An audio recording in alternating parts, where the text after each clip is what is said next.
Hi friends, welcome to Debatable. I'm your host, Jared Petty, and I've just been fired. Today, we're deciding what the top 10 PlayStation 4 games are, and we've got two superb contestants for you on my left, your right. Hi, I'm Lisa James, and I'm desperately trying not to swing on this chair. Why? Oh, you got the little legs. Yeah, I got tiny legs. I'm Greg Miller, and if you didn't know, I'm one of the founders of Podcast Beyond, so I accept my victory on this PlayStation 4 battlefield. Thank you, Jared. Thank you for quitting on us. Yeah, Thanks absolutely. for being a nightmare monster. We gave you a show. You did. With your name in it. You gave me a show. Episode 3, you I quit. know. You know what? I just wouldn't. That's how you reformat. But the show will go on. That's right, ladies and gentlemen. Debatable will continue without me. How? I don't know. How they could do it, I can't imagine it. I'm on the logo. Obviously, completely, totally my idea. Greg didn't help at all. Didn't have any original thoughts on the matter. You railroaded us so quietly. Yeah. Like, yeah, I'll do it, and then put me in the logo, and then I want more money. We can't pay you more. I'm out. Yeah, that's exactly how it happened. That's it. I walked in, demanded more money. You gave me more money. Still left. No. But just like IGN firing me, I'm now fired by Kinda Funny. So no. I'm stepping away. I'm doing a new thing. It's really exciting. It's an incredible opportunity for me. I'm going to be working with a group called Free Association, doing some writing. You have not heard the last of me or from me, and I've got more details on that for people that want to know about that. That's over on my Patreon. You can check that out or follow the Twitter link to the video and all that. His final show here, and he's promoting his own No. Patreon. That's just where I put the message because it defines how I'm going to. Most of the things that I make, I'm not going to make the way I have. If I don't before. get So a pity point on this board before I cut this, you know what I mean? Pity point. Yeah, that's right. Yeah. I don't know. Lucy, Can I get a pity point because I'm in the middle of the, just everyone's shouting and I'm just sat in the middle? No, not at all. No, Definitely not. Absolutely. I knew I was getting into. Meek and mild is not going to protect you here. Okay, that's fine. All right, you got to come out swinging, ladies and gentlemen. That's enough of this chicanery. Top 10 PlayStation 4 games. Debatable is the show where we create a dynamic top 10 list on the fly. The winner of this show will be enshrined forever in the Kinda Funny Hall of Fame. We're brought to you today by Arrow, but we're going to tell you more about that later. If you want to play along, as many people will, you can go to patreon.com/kindafunny, become a member at the bronze tier, and you too can be part of this, the wheel, or part of our trivia question for the Vita veto. We'll let you know more about that right now. Let's move right into round one, the great debate. Just in case you're not familiar with our formatting, we're building a top 10 list on the fly. The top 5 each count for a point. So whoever's picks end up on the final list, the top 5, who's got the most points there, that'll be our winner. Everybody understand? We're good? All right. As always, we go to our guest first because Greg is a big ugly lug. Ladies and gentlemen, that's right. I'm quitting. I don't have to put up with this crap anymore. Fuck you. That's cool, right. Cool. That's right. Cool Greg's great. The rest of y'all can just go to hell. Okay. Ladies and gentlemen, here we go. Lucy, what's a top 10 PlayStation 4 game? Can I have my list, please? Yeah, her blazer doesn't have pockets. No, because I'm a woman, none of my clothes actually have pockets. So. Oh, really? Is that a part of being a woman? Is that part of the patriarchy trying to hold you down? Yeah, making us buy handbags. Whatever. Oh man, I always like those 90s X-Men costumes because they had 30 pockets in the pants. Yeah, yeah. It was freaking amazing. Okay. Except Psylocke, I don't know where she kept things. I don't even want to hazard a guess. All right, good. Different kind of show. Yeah. All right, my first. Until Dawn. Until Dawn, coming out swinging. Lucy? Perfect pastiche of a very particular brand of horror movie, the early 2000s horror movie where everything was a lovely blue palette. Sure. What was that one with John Bon Jovi was in one, I think, and it was really, That's really what you're terrible. reaching for? That's the one you're going to jump to? I don't know. On the one hand, we get John Bon Jovi, and on the other, she's the word pastiche. So right away, I'm impressed. Thank you. It's the British accent, too. Anyway, so a great cast of characters that are all loathsome in a way that you love from the early noughties horror movies. Mm-hmm. But it had the interactivity. You wanted them to survive because it was a reflection of your ability to identify. You know when you're watching a horror film and you're like, oh, I would never do that? Yeah. Uh-huh. You can actually be the person and go, oh, actually, maybe I would do that. Yeah. Until Dawn had great performances, great motion capture. Rami Malek, everyone's seen him in Bohemian Rhapsody.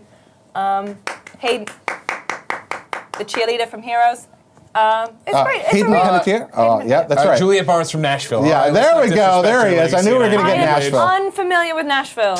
Jared, knock her down a point. You know what? Yeah, you're not missing much. All right. God, I hate this thing. Ladies and gentlemen, all right, so Until Dawn. Now, Greg, we're going to decide whether you go above or below Counterpoint, Here's Mr. the Miller. thing. For 2 episodes of Debatable, I've played around, right? Okay. Gremlins 2, the new batch. I'm here having fun. I'm throwing out the Quicksilver in the MCU, right? We're talking PlayStation 4 games here, Yeah. right? We're talking about things. Until Dawn, a great game. One of the top PlayStation 4 games of all time. Would you say the top 10 PlayStation 4 games? I'll tell you in a second. No. Let's come out swinging and let's just be serious for a second, All right. ladies and gentlemen. We're going to start with the best, God of War. Oh, he's just coming out firing. Greg Miller's favorite game of all time. It is official. It is official right here. I'm here to tell Corey Barlog congratulations. He has dethroned Metal Gear Solid Peace Walker as my favorite game of all time. Wow. And I mean, how could and I'm sorry to come out and put number 1 on the list right away. There it is, with a bullet. Yeah. God of War. If you want to talk about reinvigorating a character, and taking Kratos, who always sucked as a character, making him awesome, making him believable, giving him an amazing story, giving him amazing combat. He's already had great combat, but here's the Leviathan X. You throw it, it comes back in your hand. You just feel good, Jared, and you want to play that entire game. And all the side stuff, everything there makes the game that much better.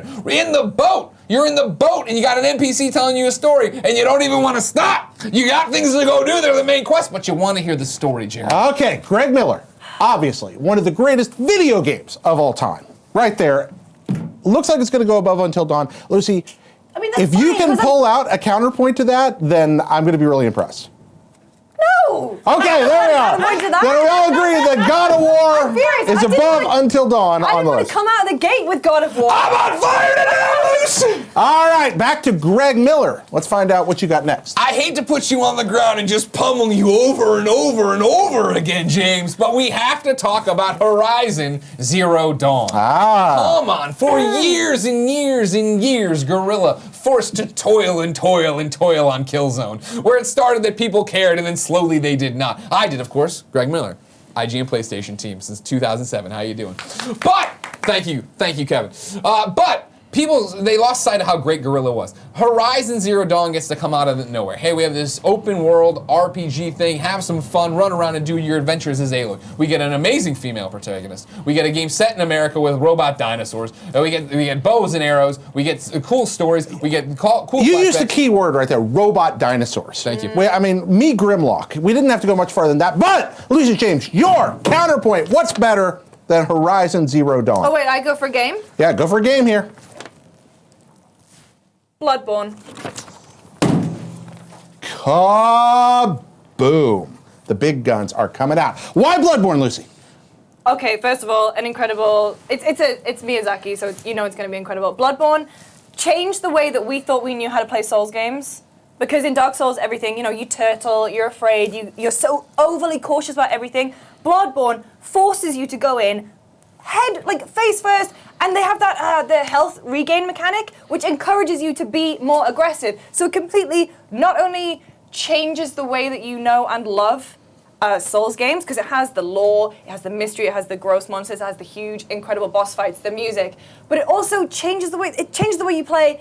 And then if you take that practice, and this is like, if you watch the H-Bomber Guy video about Bloodborne, which is basically where I'm taking this argument from, if you play Bloodborne... Throw it out! Plagiarism! No! You know what? She cited. It's okay. Cited my sources. If you play Bloodborne and then go back to play Dark Souls, Yeah. it changes the way that you approach Dark Souls in a way. And it's also... That is so true.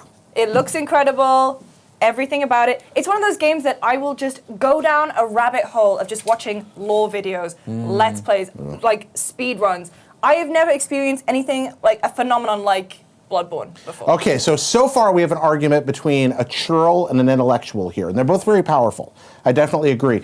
However, I need in 5 words or less something that beats robot dinosaurs that's in Bloodborne. Can you beat robot dinosaurs? The bit that's like Castlevania. Winner. Right there. Damn it. The current order. Damn it. So far, number 4, Until Dawn. Number 3, Horizon. Number 2, Bloodborne. Number 1, God of War. That's our list so far, but it's going to keep changing. Lucy James, right back to you. Let's go into round 3. What do you got? You'll never see it coming. Motherfucker. Persona 5! Oh! That's right. There's so many good games on this platform. P5. Expound. So Persona 5, how long do we have to wait from Persona 4, which is arguably one of the greatest games of all time? Persona 5, one of the most stylish JRPGs ever made. It's beautiful to look at. It's the music. Oh my god. I listen to the Persona 5 soundtrack maybe once a week just in its entirety. It is this jazz funk fusion that just sinks its claws into you. The story, it's incredible. You go to Tokyo and it's like they've just taken the essence of Tokyo and just infused even more style into it. The characters. I have never known joy greater than when they announced Joker was going to be in Smash. Oh, that was the happiest moment of your life? Sadly, yes. Oh, that. Greg Miller, counterpoint. Persona 5 is a great game. You know what I mean? Yeah. 9 out of 10, GameSpot.com. Check out my review. Sure, okay. You know, that's good. Persona 5, great game. Yeah. Probably the best Persona of all time. And that's saying something. You know what I Yeah. mean? Because Persona, a great series, a storied series. Yeah. Some would say, though, Persona 5 too long. All right? Some might say that. Gameplay gets a bit repetitive. Some would say. Some would say. I'm not saying that. You know, and maybe that's where the 10th of the point came down. I don't know. What's a game that's not repetitive? Well, I'm glad you asked, Jared, as I'm clearly going to lose this match. And here's where I'm gonna. Every so often on Debatable, ladies and gentlemen, I like to step back, survey the field, throw the Hail Mary. Okay. All right, Jared. All right, what's the Hail Mary? Let's talk about a game that fun to play, rewarding to play, made by a small indie team, right? Oh, yeah. Affordable. Reach into the cockles of my heart here. I know how to fight. I know how to fight for this, right? All right. And a game beloved by the hardcore PlayStation fan. Of course, I'm talking about My Name is Mayo. Now, this is what you need to understand. My Name is Mayo, a great platinum trophy. That's the get. But even still, when you're doing the clicking on the Mayo jar in My Name is Mayo, what do you get, ladies and gentlemen? You get different costumes. There's little stories in there you're getting in terms of you have to figure, unless you're using like a guide, you have to go through and figure out like what do they want me to click on next for 100 I'm going to stop you right there, Greg Miller. On one side, we have a jar of eggs beaten into paste. On the other, we have Atlas's finest RPG. Persona 5, right under God of War. Number 2, Mayo at the bottom. Mayonnaise game. I just didn't want to come out and waste one of my good ones in a battle it's going to lose. You know, Jared? Yeah, you know? I get that. Sometimes you gotta have that throwaway pick. Strategy. I get that. Appreciate it. God of War at the top, Persona, Bloodborne, Horizon, Until Dawn, some game about mayonnaise, a condiment. Now here's my question, Jared Petty, as the host of Debatable for the last time, maybe. You get to oversee this top 10 and make all the rules and stuff. Yeah. PlayStation 4, are we talking pure exclusives? Ah. Or are we talking about anything that came to the platform? I gave that a great deal of thought of Thank you, I'm preparation glad to to the know. show. And my determination was, I don't know. I thought about it a lot, and I decided. You make the rules. I know, but I decided to be fickle. I am, as I've pointed out before, a fickle god. And so it just depends on how the mood strikes me. However, I am weighing exclusives very heavily, but I think more the way I'm thinking about it is PlayStation experiences. Now, you know that I come from the land of spreadsheets and computer games, and so if you mentioned something that I experienced on computer, you might find yourself a little farther separated. So you're probably safest with exclusives. But if you've got something there that you think that is just associated with the PlayStation brand, you go for it. I will give you a little credit for being bold. I'm going to save it. I'm going to put it in my back pocket. All right. I need to actually break into that list, all right? Instead, What you got? let's walk out with Spider-Man. Spider-Man. Insomniac Games, known so well for their Ratchet & Clank series, beloved on PlayStation for the Resistance series. However, the industry thought they were moving past them, Jared and Lucy. You know what I mean? People, they just weren't getting the same acclaim anymore. In walks Marvel Games, in walks PlayStation. Like, let's make an exclusive Spider-Man game and give it to the guys who did Sunset Overdrive, right? The game they were born to make. The game they were born to make, Jared Petty. Not only do they nail the swinging mechanics, the action mechanics, the story mechanics, they deliver the best Spider-Man game of all time. Inarguably, the best Spider-Man game of all time. And that's Even saying better something. than the Atari 2600 one? Where you climbed up 100% building and fight better than Green the Goblin? Atari 2600 one. I'm sorry, Jared, if that loses me points. It is better. But yeah, no, it's much they better. do it in a year where there are so many shining examples of Spider-Man, right? We already know, of course, Tom Holland from, well, we knew him from Homecoming, but I mean, he's in Avengers that year, right? Yeah. We get into the Spider-Verse. We have amazing, great Spider-Man comics. We have this Spider-Man game, though. All of them able to stand on their own. Make you feel, Jared, in that final boss fight with spoilers. with Doc Ock on the side of the building, where he knows you're Peter and he still doesn't care, and you're begging him as your father figure, why are you doing this? Stop doing this, please. Oh my God, spoilers. The end with Aunt May. Are you kidding me? She knew you were Spider-Man too. To see Peter in his prime as Spider-Man, bring on Miles, spoilers, and start bringing him up to speed on Spider-Man. The Mary Jane relationship, the DLC that continued to expand the universe and change the universe. This is a compelling and powerful argument, Greg Miller. Lucy James, your counterpoint, what are you bringing to the table? Shadow of the Colossus. Thanks, Kevin. Old game is old. Old game is old. Old game is old. Shadow of the Colossus. An impeccable, perfect game on PS2. And again on PS3. Infused with new life by Bluepoint Games on PS4. The best it has ever looked. It is an incredible experience. It is the most melancholy few hours, but it is such a beautiful just time and experience that you have, not only with your horse, but as aggro.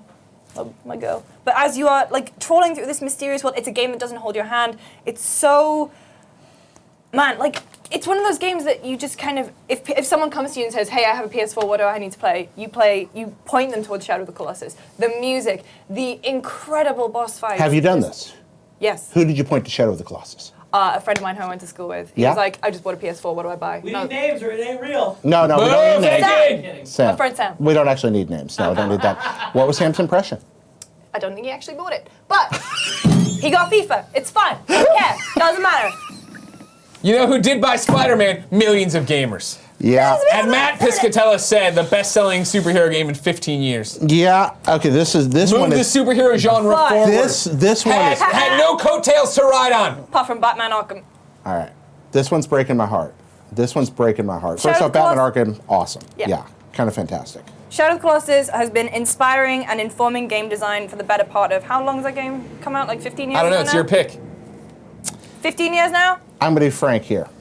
I vastly prefer Shadow to Spider-Man, I never finished it. even though both games are beautiful. You never finished Spider-Man. No, so, thanks. Then we'll pause this episode. You know. But I got to be honest. Sorry.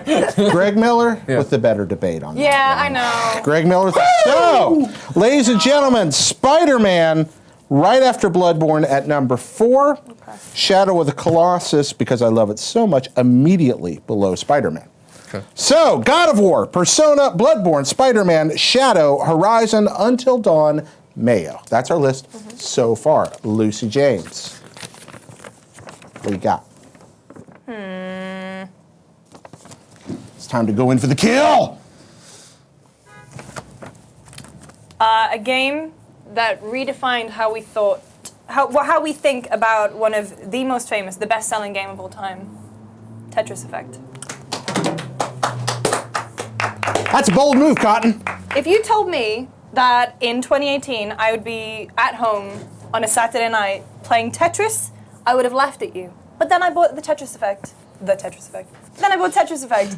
And honestly, like, I can't play games in VR because I get so sick. And Tetris Effect is a game that I really wanted to try because not only, like, it's Tetris. Everyone knows how to play Tetris inherently. But this game changes the way you think about Tetris because it just, the feedback on it, not only in terms of the music, in terms of the sound, but when you are playing it in VR and you are having that all-immersive experience, it is something that, unlike anything I've ever experienced, people toss around the phrase gaming flow and whatever, and you get into the groove.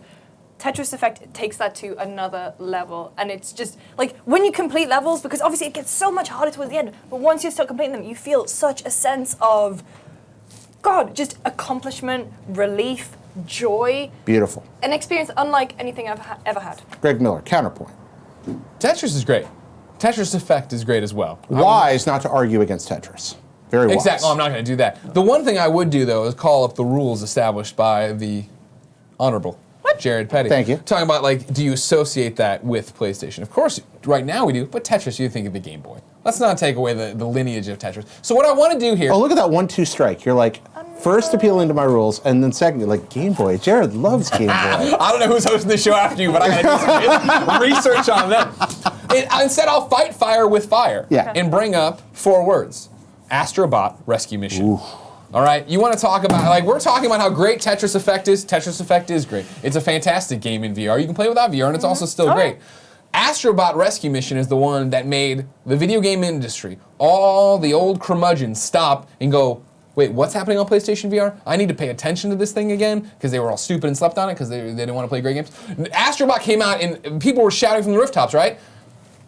It is doing to VR what Mario did for 3D on N64, right? Real statements. You can look them up. Google them right now, Kev. A very, very powerful argument for an innovative game. However, who wants new things when we got Tetris? Tetris wins! Fuck, I hate you. He's right! Can't disagree with him! Tetris Effect going right under Shadow of the Colossus. Astrobot, I'm going to say actually right under Tetris Effect. Okay, fair. That means right now, ladies and gentlemen, don't worry, this will change. Your top 10 PlayStation 4 games from the bottom. Number 10, some game about mayonnaise. Number 9, Until Dawn. Number 8, Horizon Zero Dawn. Number 7, Astrobot. Number 6, Tetris Effect. Number 5, Shadow of the Colossus Remastered. Number 4, Spider-Man. Number 3, Bloodborne. Number 2, Persona 5. And number 1, God of War. Ladies and gentlemen. Down a point right now. Greg Miller down a point. You're better at arguing than me, so I just don't. If you could just get loud, that's really all they're looking for. I am British, man. We're about to move into the wheel debate. But before we do, it's time for a word from our sponsor. This week, sponsored by Arrow, the Wi-Fi that we always wished we had in our homes. A fast, reliable connection for every room and our backyard too, with total network protection, with the ability to block malicious and unwanted content across the entire network. Tim set it up for Gia's mom. It was super simple. It was easy to do. The app gives you step-by-step installation and optimization directions. Next thing you know, they were getting Wi-Fi coverage all over the house. The in-law unit, Gia's sister's room, were always problem areas with no signal. But Arrow changed all of that. Plus, there's built-in things like ad blocking, third-party security apps, VPN protection, at all, etc. It's a really neat package. Never think about your Wi-Fi again. To get $100 off the Arrow base unit and the 2 Beacons package and 1 year of Arrow Plus, visit Arrow, E-E-R-O, that's E-E-R-O, Arrow.com/kindafunny, and check out enter Kinda Funny. That's again, Arrow, E-E-R-O.com/kindafunny, and at checkout, enter Kinda Funny, K-I-N-D-A-F-U-N-N-Y. Now it's time for you to get involved in the show with the Wheel Debate. Are you a Patreon member at Bronze? Why not? You can be right now. Go to patreon.com/kindafunny and become part of the action, just like so many folks did. Lucy, you're our guest. You're going to spin first. You're going to argue for whatever game this person chose to pick. Okay. It's a good spin. satisfying It's a good spin. sound. Ron. Lucy's arguing for Ron. We flip through the notes here and we find Ron. The next host can find a faster system for this. Ron, where are you at? Why wouldn't you just make an alphabetized list, you know? Because I need deep cuts here. Because I don't know how many of these are going to do. Jared. Yeah, I understand. Wait, Ron, does it say Ron? Ron? Maybe Bon? No, it's wrong. Bon? Ron? R-O-N, it looks like. But Yeah, again, that's I've not talked R-O-N. about it on other shows. Your handwriting not the best. Not the best at all. Also, I'm reasonably sure. Oh, there it is. Ha ha ha. There's a page that fell off. There's Ron. Ron's number 1. Lucy, you're going to be arguing for What Remains of Edith Finch. Oh. Greg Miller, give us a spin. Good spin. Thank you. Zach. Zach. Checking it out here, looking for Zach. I need a song that I sing. Looking for Zach. Greg Miller, you're going to have fun with this one. Get ready to argue for your all-time favorite PlayStation 4 game, Red Dead Redemption 2, which is Zach's number 1. Gotcha. Oh, God. There we go, ladies and gentlemen. Lucy, take it away. What Remains of Edith Finch is... It's difficult to do this on the fly. I'm just saying. When I played What Remains of Edith Finch, so I come from a very weird family where a ton of people die and everyone has their own little secrets. And so when I played What Remains of Edith Finch, I was like, ooh, this is a bit too real for me.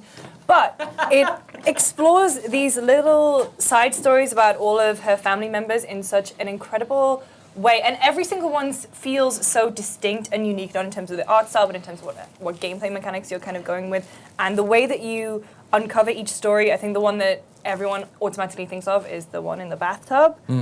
which is maybe one of the most heartbreaking moments in video games I think I've ever experienced. It's such a gut punch. And I think that's what the game balances so well, is these really affecting emotional moments with just the joy of exploration and walking around this beautiful and interesting house. Because it's one of those, like, I've never met anyone who lives in a house like that, but I'm desperate to kind of want to walk around and explore it and unlock it and uncover everything there is to be in there. Even if it means you're like doomed, damned, and done for? Oh, 100%. Yeah? Like, I'm big on true crime and horror, so that's totally fine with me. Is the bathtub death the most gruesome one in the game? It's not gruesome, it's just terribly, terribly sad. Okay, yeah, I think just going on a sidebar here, you've gotten one of my all-time favorite video games. A game where a child eats itself that game's incredible. The way that it plays with different styles and tones, it's a super special game, and it's one that doesn't outstay its welcome, and it's just such. And it's one of those games where you don't necessarily have to be a gamer, but it's a game that can show the potential of the story of what gaming storytelling can do. Speaking of gaming storytelling, Greg Miller, I know you're a huge fan of Red Dead Redemption 2, but We you really also should know, swap these, right? to be fair, I am a huge fan of Red What Dead I would Redemption like 2. to do, honestly, though, is Yeah. tell Ron, fuck you, because this is going to be my final, like, hey, here's the one I'm throwing out at the very end. Okay. Because Red Dead Redemption 2, sure, I mean, my own personal bias is against it, right? What I've said to you and talked to you about at length, right, is like, Red Dead Redemption 2 is a work of art. So is Edith Finch. And it's interesting that they're paired against each other here, right? They're on the same spectrum, just different sides of it. Yeah. In terms of AAA, here's a gajillion dollars that'll go into it in years and years and years. And then other side of it, Giant Sparrow, an amazing indie dev, right? That is making all these awesome things. Red Dead, a work of art. You want to talk about a game that we've talked about it so many times, right? Both of us. Deliberate storytelling. It is there to tell you its storytelling. The reason I love The Last of Us, I see the same thing in there. This is Rockstar's story they are telling you. They are putting you in the boots of Arthur Morgan. Yeah. And you get to play around with that and a little bit of what it's going to be, but they're telling you something very specific about him, Dutch's gang. You fall in love with those characters, right? I did love talking to people in the camp, seeing their stories, going out on missions, going out together and feeling where this is going to go. In the sense of empowerment and open worldness it gives you, right? This is your world to go tame. These are two very powerful arguments that you're making. I'm going to do something I don't normally do. Each of you make a brief counterpoint to what the other said. Lucy, what can you tear down about Greg's argument? Anything?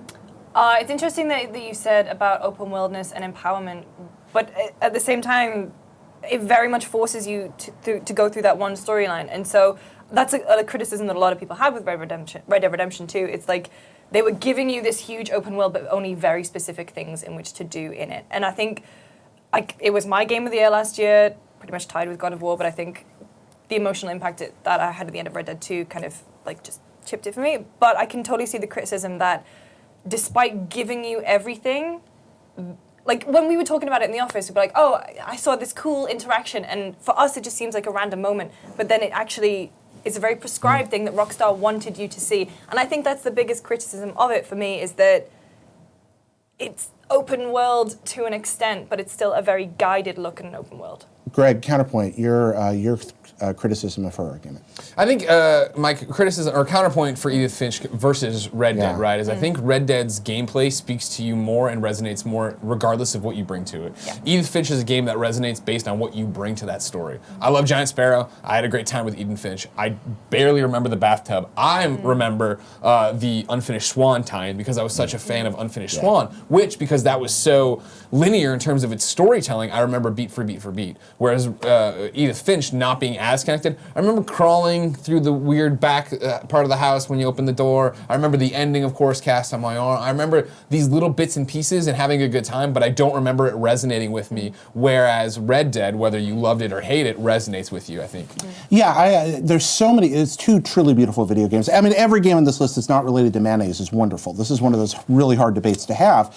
But Edith Finch has moments that stuck in my memory. I've got a weird family history, like Lucy, so it was extremely personal. I mean, this is a game where a child devours itself alive. This is a game where we watch a child die in a bathtub. And these are not there for shock value. They're there for incredible storytelling value in a way I've never seen anything else do. But Red Dead Redemption did have, and Lucy, this is where I'm going to come down on Red Dead here, and I'm going to go with Greg on this one. I think the strength of Red Dead is that narrative tension between open world and guided storytelling that they pull off shockingly well. Yeah. Even though that tension does exist more often than not, they solve that conundrum, and I wasn't sure that was possible. And they found a way to do it that I don't think anybody's ever quite accomplished in any other game. Yep. So that's why I'm going with that. Red Dead Redemption 2, ladies and gentlemen, you're going to be really surprised by this. I'm a big fan. I'm putting it right up there. Well, I mean, you know me. It's going to be way, way high up. But I want to feel the room here and go with the arguments I've heard. I'll put it right above Bloodborne and below P5 on this particular list because it's not a PlayStation exclusive. Fair. You're so just Red Dead but fair, Redemption Jared. 2, I am just but fair. Bloodborne? And then, I'm putting it above Bloodborne. And then taking Edith Finch, which also you made a good argument for. I'm going to stick Edith Finch actually right below Spider-Man.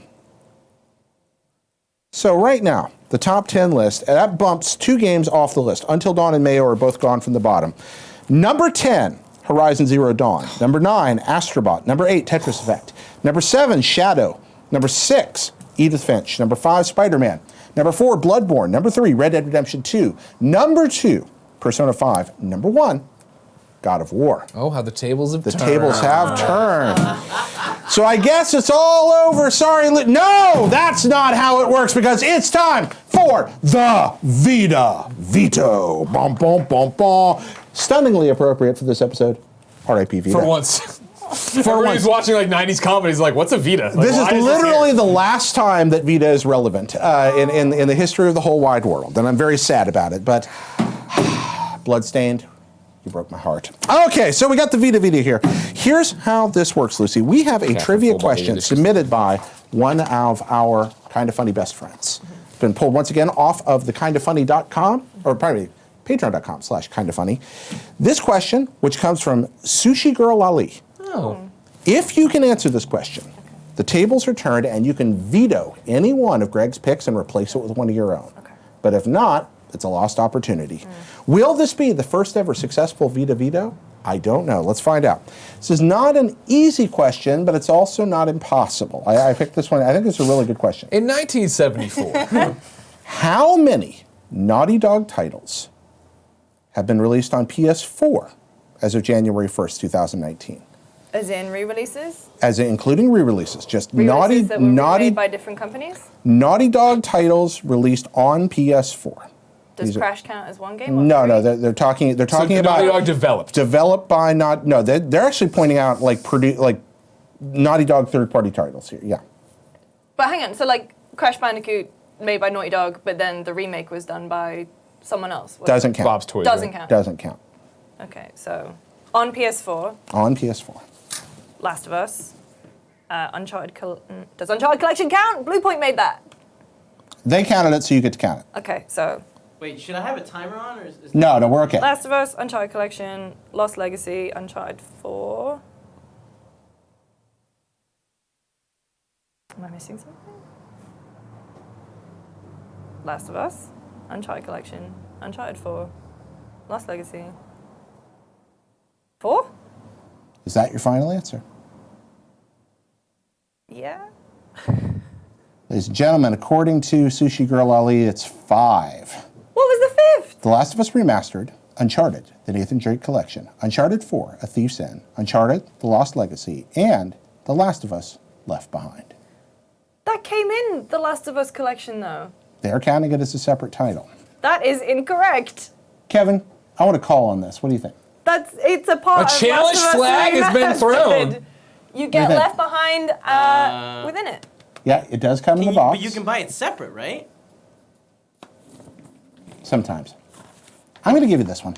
I'm thinking about it. I'm going to give you this one. Lucy James. Damn it. That's the right The call. first ever. That's the right Yeah, call. yeah. That's what I would argue. I was Thank trying you. to say. Yeah, because I guess you could technically, Kevin, pull up for me. I think you could buy them separately. But Yeah, well, no, I bet Left Behind. Yeah, can you get me the PlayStation Store, Kev, and bring it up and look for Left Behind PlayStation 4?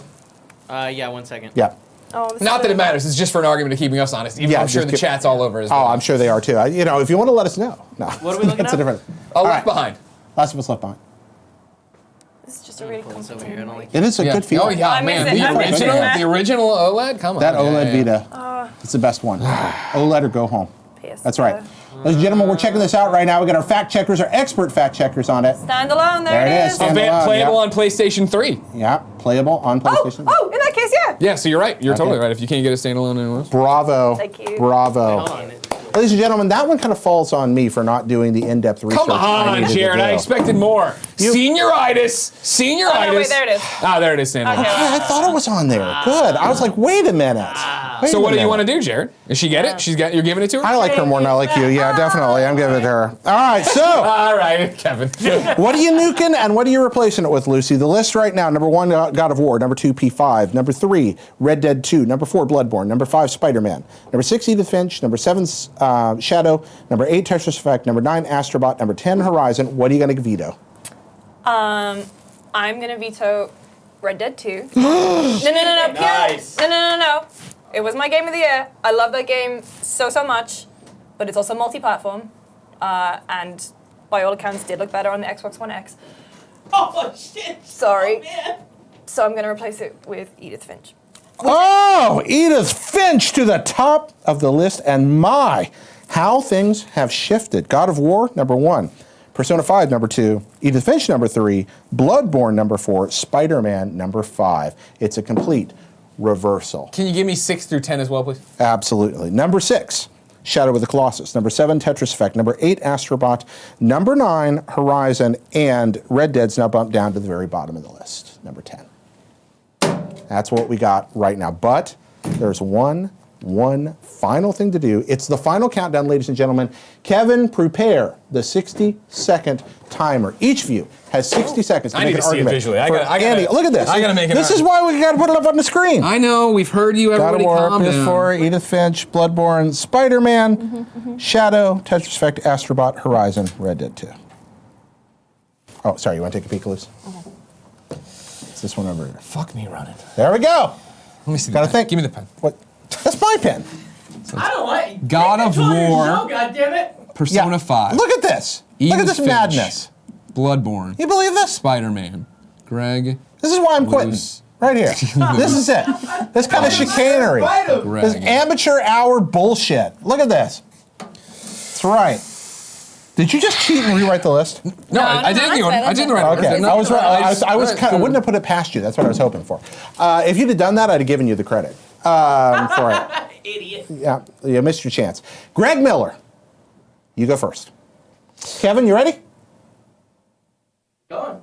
Oh, ladies and gentlemen, forget everything you know. The number 1 PlayStation 4 game is, of course, Persona 5. Why, ladies and gentlemen? Because Atlas came out and said Persona 4, an amazing game. Persona 3, an amazing game. Let's give it a style you've never seen before. A soundtrack you've never seen before. Let's let you run around Tokyo in a way you've never seen before. Let's let this game ooze from every orifice, from every line of dialogue, from every monster you see, to going back to the Velvet Room to hang out with Igor. Let's make this the definitive Persona game. It's long and it's beautiful, ladies and gentlemen. It's the one game you can play the rest of your life if you want to. Get in there, experience it, steal some hearts. Now it's coming to Smash. Will it ever come over to the Switch? Who knows? Who cares? This is the best game on PlayStation 4. The most style, the best story, the best gameplay. Anyone can get in there. You can change the difficulty if it's too hard. Have a great time with Persona 5. Okay, you are such a good heel and such a good bullshitter. That was amazing. I love Persona 5. That was fantastic. Everything but oozing from the orifices was pretty fantastic. I did. Hey! That was the one bit that didn't make me want to buy the game. Lucy James, your counter pick for the top 5. Go! It has to be God of War, please. We all know that this is the case. It completely redefined the way that we think about Kratos as a character that we've known for so long and we thought we knew inside out. No, we didn't. That guy has, well, I mean, the timer hasn't started. Do you want me to keep going? Keep going, you're Keep going. She got thrown a curveball. Keep going, you got extra time. A character that we thought we knew inside out. No, it turns out we didn't. He has layers. He's an emotional guy. He has flaws, and ultimately the way that he tries to connect with his son Atreus. Atreus, by the way, who when I first saw that reveal, I was like, oh my god, this game's gonna be one giant escort mission. No, I couldn't have been further from the truth. I couldn't have been more wrong, because Atreus, like Elizabeth in Bioshock Infinite before him, was just a beautiful, little addition to that game that made the gameplay even stronger because it wasn't just you walking around like throwing axes at people, even though that is the most fun thing to do. Comboing up with your son and exploring this world, not only through the wizened eyes of Kratos, but through this naive kid, and this kid is the key to how Kratos and you as the player gets to experience this new world, because we thought we knew ancient Greek so well, but now we have the Nordic gods and this whole new world to explore. Combat, so much fun. Exploration, puzzle solving, a beautiful story. That's it. Music. Ladies and gentlemen, all right, so this is hard. This is very, very, very hard. Can I say one more thing, Jared? On your lap? Okay, sorry. You both, I like that. You know what? Right there, that decides it. There we are. That's it. That decides it. Ladies and gentlemen, he shot too high. You can't shoot God of War down. Not with Persona. As much as I love P5, you're not shooting God of War down with P5. Atlas is literally branded on the inside of my chest next to my heart. But God of War is a generation-defining game. Greg Miller, as the former host of Podcast Beyond before fired by IGN. Yes, that's right. That's all. I know this must be a disappointing day for you. This one stings. Yeah. To discover that you have in fact been defeated by a former rival, by GameSpot, no less. That's true. That's what. I guess this proves that definitively GameSpot is the #1 destination for your PlayStation news. Not kind of funny. Wow. Yeah, Dornbush was just here yesterday. That hurts. That hurts. Fuck. So your final list, ladies and gentlemen, because nothing moved. #1 and #2 stayed in their spots. Number 10, Red Dead Redemption 2. Number 9, Horizon Zero Dawn. Number 8, Astrobot. Number 7, Tetris Effect. Number 6, Shadow of the Colossus. Number 5, Spider-Man. Number 4, Bloodborne. Surprising us all at number 3, Edith Finch, due to a quirk of mathematics and the fact that it's a wonderful game. Number 2, Persona 5. And finally, your #1 PlayStation 4 game of all time, God of War. Greg, where did it go wrong? I really feel like when she got to Persona 5 before me. You know what I mean? Like, that was my next one. I was going to go bam, bam, bam, and then Persona 5, and I was like, fuck. And then we were on the run. I had to play that a lot of defense. And then, of course, Red Dead was going to be my last Hail Mary there for my #1. Yeah. I thought we were going to be free and clear. The board screwed me there. And then, I guess we really just get screwed over that Sony Santa Monica is so talented. There's that, too. That's a real problem. I also want to point out, in terms of Debatable, that's a great list. Yeah, we ended up with a horror show. Well, the nice thing, I mean, yes, there are lots of great episodes of things that are great movies and things that we covered before, but these are all just unabashedly wonderful games, and we could have gone much deeper and stuff. I mean, I look at some of the exclusives that didn't make the list here. You have things like, okay, so obviously not really identified with the platform, but you have something like Celeste, that's a pretty wonderful game, and things like that, but also stuff like, EDF 5, Dragon Quest 11, Luminous, they're exclusives. Here's my question for you, Jared. Yeah. If Lucy hadn't been incredibly rude and go and stopped me from talking, my final thing was just gonna be Persona 5 made in Japan. Now would that have won me the point? Probably. God damn it! Should have never listened to Lucy. Probably, but she beat you to it. The fact of the matter is, Greg, you had powerful dramatic histrionics on this show. Great arguments too. Thank you. But what Lucy had, Lucy took the ninja approach. She had the impeccable sense of timing. She came with the right picks at the right times, and she cut you off a couple of times just when you needed cut off. Lucy, I salute you. I salute you. Good win, Luce. Good win, Luce. Absolutely wonderful. Lucy, your pick will be enshrined forever in the Kind of Funny Hall of Fame, the definitive place for top 10 lists. Ladies and gentlemen, I am your host for probably the last time here on Debatable, Jared Petty. Once again, we want to thank our guest, Lucy James of GameSpot. Greg Miller, the perpetual heel, host of Kind of Funnies, This, That, and the Other, my former boss, and dude I don't have to listen to anymore. Thank you for supporting all of us here, and on a personal note, most especially for supporting me in the last year, which has been one of the very best of my adult life. Thanks to you and this guy sitting over here and the other people in this room. Bless y'all, and I'll see you on, well, I won't, but somebody will see you on Debatable next time.